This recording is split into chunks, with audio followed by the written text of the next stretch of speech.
네, 반갑습니다. 오늘부터 호세아 말씀을 나눌 텐데, 먼저 프롤로그 시간을 좀 갖도록 할게요.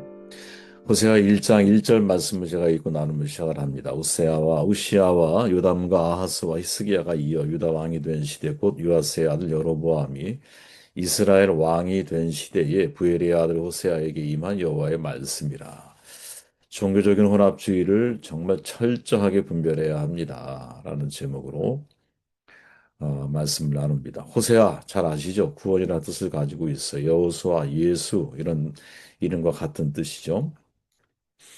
이스라엘의 바알의 숭배 죄악이 관영하고 공의와 정의가 무너지던 주전 8세기경에 활동한 선지자죠.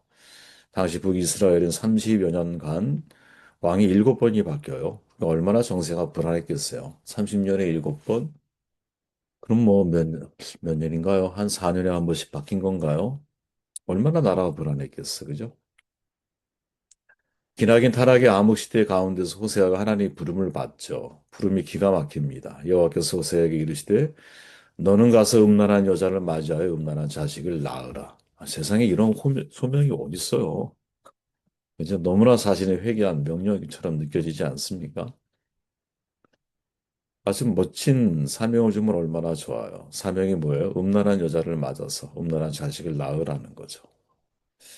아마 어제도 우리가 말씀을 나눴지만 만약에 이런 명령을 하나님이 우리에게 주신다면 호세아의 인생은 도대체 뭐가 되는 거지? 그런 생각 안 드세요? 호세아가 무슨 잘못을 했길래 이런 사명을 맡기시느냐? 너무나 많은 고민들을 하게 만드는 그러한 장면이라는 거죠. 어쨌든 호세아는 고멜과 결혼해서 두 아들, 딸 하나 이렇게 낳았죠. 이스라엘을 낳았을 때 하나님 북이스라엘에게 피할 수 없는 패망을 가져다 주고 딸 로루 하마를 낳았을 때 범죄한 백성을 용서하지 않을 것을 말씀하고 로아미를 낳았을 때는 이스라엘이 더 이상 하나님의 백성이 아니라는 사실을 선포해 버리시죠. 굉장한 선포 아닙니까? 그런데 이렇게 말씀하셨음에도 불구하고 후회를 하신 것인지는 모르겠지만 이어지는 구절에 보면 그러나라고 하는 반전의 접속사가 강조되고 있죠. 그러나 너희는 살아계신 하나님의 아들들이라 할 것이라. 너희 형제에게는 암미라 하고 너희 자매에게는 루하마라 하라. 호세아가 피를 토하듯이 말을 합니다. 타락한 백성들에게 돌이킴을 외친다 하더라도 그들의 마음이 기경되지 않고 이미 딱딱하게 굳어버린 마음을 돌이키지 않을 거다라는 사실을 하나님은 알고 계셨어요. 그럼에도 불구하고 하나님은 포기하지 않죠. 하나님은 이스라엘 백성들을 광야 시대로 내몰아 가고 싶어 하셨어요. 내용을 쭉 우리가 읽어보면 비옥한 땅과 풍부한 물이 있는 북이스라엘이 아니라 거친 모래바람 들판, 뜨거운 태양, 메마른 가시나무만에 서 있는 광야로 그들을 이끌고 싶어 하셨어요. 과거 그 광야에서 백성들은 성막에 임재하시는 하나님 앞에 엎드렸죠. 물이 부족할 때 그들은 바알이 아니라 하나님을 찾았어요. 그들은 불기둥, 구름기둥이 떠서 이동할 때 함께 이동했어요. 범죄도 했죠. 하지만 인해 돌아왔어요. 그 과거의 광야로 돌아가서 하나님을 이스라엘 백성들을 신부로 맞이하고 싶어 하시는 거죠. 그러니까 호세아 2장 19절에 보니까 내가 내게 장가들어 영원히 살되 공의와 정의와 은총과 긍휼히 여김을 내게 장가들며 백성들은 광야 생활을 잊어버리기 시작을 하죠. 하나님을 향한 지식이 사라졌어요. 선지자는 이스라엘 백성들 심령이 찢겨져 상했음을 영혼이 치명적인 병이 들었다라는 사실을 지적을 하죠. 그들은 하나님께로 여호와께로 돌아와야만 했어요. 그래서 말하죠. 오라 우리가 여호와께로 돌아가자. 여호와께서 우리를 찢으셨으나 도로 낫게 하실 것이요. 우리를 치셨으나 싸매어 주실 것이다. 그러므로 우리가 여호와를 알자. 야다. 경험적으로 알자. 네. 진짜 부부 관계처럼 하나님을 알아야 된다. 문제는 이 선지자의 외침에 대해서 이스라엘 사람들은 반응하지 않는다라는 거죠. 그렇다면 호세아가 마치 고멜이 음란한 여인이잖아요. 남편이 있음에도 불구하고 또 다른 남자를 찾아다니는 나는 내 아내를 바라보도록 일평생 고정된 목각인형처럼 이렇게 내 아내를 바라보는데 아내는 나를 바라보는 게 아니라 항상 다른 남자를 바라보고 있는 그 여인을 끝까지 사랑해야만 하는 여러분, 이게 얼마나 큰 고통일까요? 물론 호세아는 포기하지 않지만 일반적인, 그냥 보편적인 사람이라고 한다면 사람은 포기하죠. 여러분 포기하지 않는다고 자신할 수 있을까요? 가끔 목회자 오시는 분들, 후보생들 중에 보면 그분의 흠을 짚어내려고 하는 게 아니에요. 이혼 경력이 있는 분들이 계세요. 그러면 저희 총회 입장에서는 반드시 물어야 되거든요. 이제 일반 어떤 교단에서는 이혼 자체가 목회자로 성립이 안 되는 경우도 있고, 또 좀 유격을 두는 데도 있고, 뭐 외국은 뭐 이혼이 아무런 문제가 되는 시대는 완전히 지났죠. 그죠? 동성혼을 하고 있는 사람도 목사 안수를 주는 교단도 있으니 사실은 뭐 되게 심각한 상황이죠. 그런데 그 중에 어떤 분은 바로 이런 케이스에 딱 걸렸어요. 그러니까 어 이제 입장이 바뀐 거죠. 아내분이 목회자가 되려고 하는데 남편이 이제 계속 다른 여인을 찾는 거야. 그래서 결국 헤어지게 됐다. 근데 그런 얘기 들으면 여러분 남 얘기 같지가 않아요. 왜? 사람은 사람을 포기할 수 있어요. 왜? 사랑함의 한계가 있기 때문에. 그래서 여러분 되게 재밌는 게 뭐냐면 호세아 시대의 마지막 왕이 호세아거든요. 북이스라엘에. 호세아가 구원이잖아요. 구원이라고 하는 이름을 가진 인간 왕은 이스라엘을 구원하지 못해. 근데 누구? 오직 하나님만이 이스라엘을 구원할 수 있는 거죠. 굉장히 중요한 메시지죠, 여러분. 이스라엘의 마지막 왕이 호세아야. 그런데 호세아가 구원하지 못해. 오직 구원은 누구? 하나님만이 하셔요. 우리가 이 사실을 잊으면 안 된다고 봐요. 비록 우리의 인생이 열심히 살아도 뭔가 좀 어려움 가운데 계속 지속이 되고 열심히 살아도 뭔가 좀 결핍을 자꾸 경험하게 될 때, 그래도 우리의 구원이 누구? 하나님께 있다라는 사실을 잊지 않고 살아가는 것, 마지막 순간까지. 이게 얼마나 우리가 중요한 신앙인의 자세일까요? 자, 호세아를 포함한 예언자들이 신랄하게 고발한 이스라엘의 우상 숭배의 핵심이 뭐냐? 그들이 예를 들어서 배교 행위를 했느냐? 아니에요. 차라리 배교 행위, 개종을 했다면, 예를 들어 유대교에서 이슬람교로 개종을 했다면, 기독교에서 불교로 개종을 했다면, 정말 눈에 확 띄잖아요.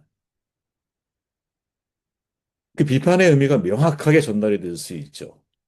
근데 이스라엘은 여러분, 하나님을 부정한 일이 전혀 없어요. 지금 문제의 핵심은. 지금 이들이 살고 있는 땅에서 바알과 같은 주변의 다른 신들을 섬기기 위해서 하나님을 부정했느냐? 아니야. 하나님을 믿어요. 근데 동시에 무엇? 바알도 숭배한다라는 것이. 이게 정말 무서운 이 싸움이라고 봐요. 이 종교적 혼합주의라고 하는 것은 오늘날 우리 시대를 놓고 보면 그 많은 교회들뿐 아니라 그 교회 안에서 메시지를 증거하는 많은 목회자들, 설교자들, 그리고 일반 성도들에 이르기까지 내 안에 종교가 혼합되어져 있다라는 것을 분별하려고 하는 사람이 많지가 않아요. 이게 진짜 문제인 거지. 내 안에 종교가 혼합되어져 있다. 네. 내 안에 신비주의와 기독교의 말씀 종교가 혼합되어져 있다라는 것을 사람들이 인식을 못해요, 잘. 우리는 언제든지 그런 사람이 될 수 있거든요. 내 안에 종교가 혼합되어져 있는. 유교적 기독교, 불교적 기독교, 무속적 기독교. 그 외에도 얼마든지 우리는 여러분 내 안에 혼합 종교가 있을 수 있어요. 여러분 모세가 만난 하나님의 시내산에서 말씀으로 만나죠. 음성으로 만나요. 그런데 같은 시간대에 시내산 아래에서는 아론은 금송아지로 만나는 거야. 이 차이가 여러분 무엇을 의미하는지를 우리가 정말 진지하게 고민해야 한다고 저는 생각을 하거든요. 왜?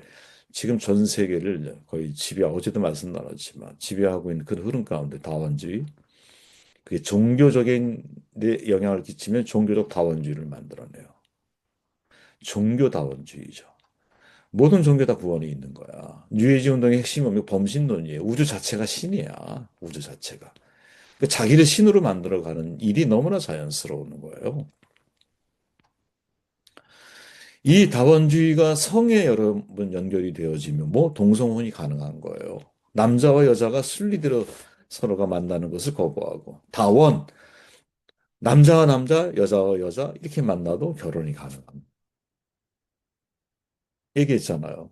아니 그럼 그 사이에 태어날 수 있는 아이가 없다고 가정해 보면 그죠? 입양해서 아이를 키울 거 아니야? 그럼 입양한 아이는 도대체 뭔 잘못이 있길래 정상적인 가정에서 자랄 수 있는 기회를 너희들이 박탈하느냐 말이죠. 엄청난 도덕과 윤리적인 문제가 사실 그 속에 있는 거거든요.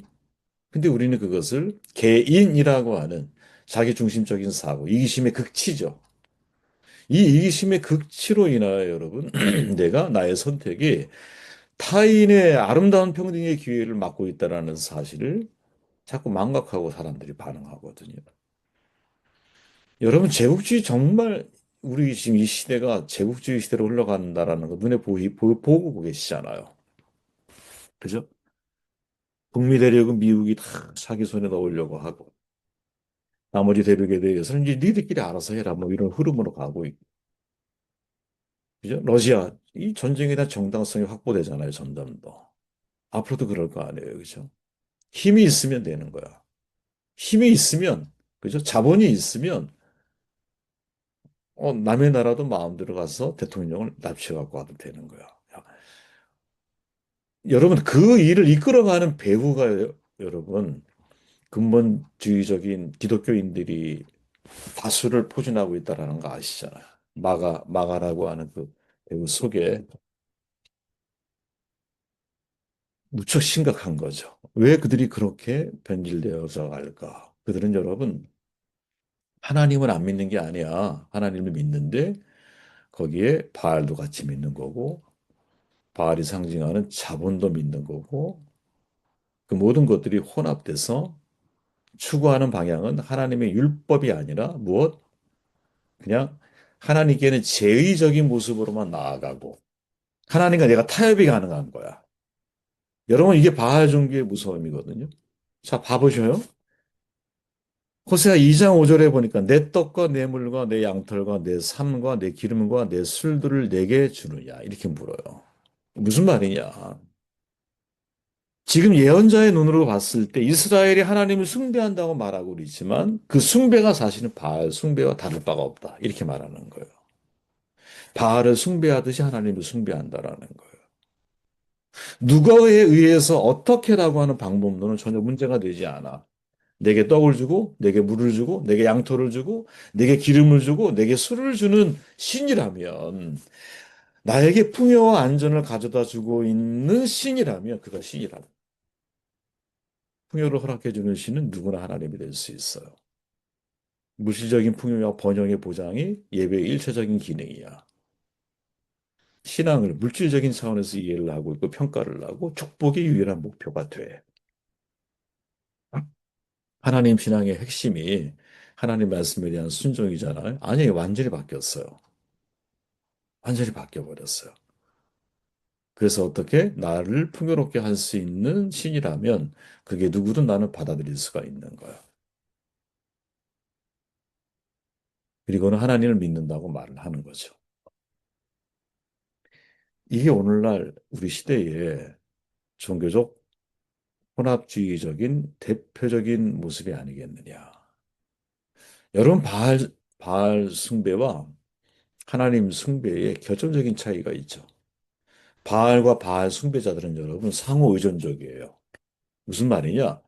내가 믿는 바알이 나의 뜻을 들어줘야 되고 나는 제의적인 면에 그 제사를 드림으로 인하여 종교적인 예우를 다해. 신에 대한. 그러면 그 예우에 대한 신의 반응은 뭐예요? 나를 풍요롭게 해줘야 되는 거예요. 상호 의존적이야. 그러면 하나님의 신앙은 어떨까요? 내가 하나님 앞에 예배를 드려. 그러면 예배를 드리고 나면 하나님은 나에게 풍요를 줘야 되는 건가요? 이런 심리와 이런 신앙이 내 안에 작동하고 있다면 내 안에 혼합되어져 있는 무엇이 있는 거죠. 그게 우리는 기복이라고 말하는 거잖아. 내가 일반 모든 종교가 가지고 있는 특성처럼 내가 당신을 예배하면 당신은 나에게 풍요를 줘야 돼. 이게 오늘날 이 세상을 엄청나게 지배하고 있는 기독교의 진리를 훼손하게 만드는 무서운 종교적인 모습이 아니겠느냐. 여러분, 종교적 혼합을 아주 철저하게 분별해야 합니다. 너무나 가까이 있고 더더군다나 나의 이기심을 부추기는 종교성을 그 혼합주의적인 어떤 그 모습 속에서는 이 종교성이 너무나 강하기 때문에 내 안에 정말 하나님의 말씀에 대한 철저한 순종을 넘어서 내가 하나님을 예배하면 하나님으로부터 무엇을 받을 것을 기대하며 서로 조건적으로. 기독교는 그런 종교가 아니잖아요. 기독교는 조건적이 아니야. 기독교는 하나님을 예배하는 자가 무조건 하나님을 의존하게 되어 있는 신앙이거든요. 무조건 하나님 말씀에 순종하는 게 절대적인 기준이기 때문에. 우리 내면에 혹시 이런 모습이 있지 않는가를 생각하면서 혹은 우리의 가정, 우리의 공동체가 이런 종교적 혼합성의 모습을 보이고 있지는 않은지를 아주 예의주시하며 분별하는 시간이 이 호세아를 묵상하는 시간 동안 이루어지기를 바랍니다.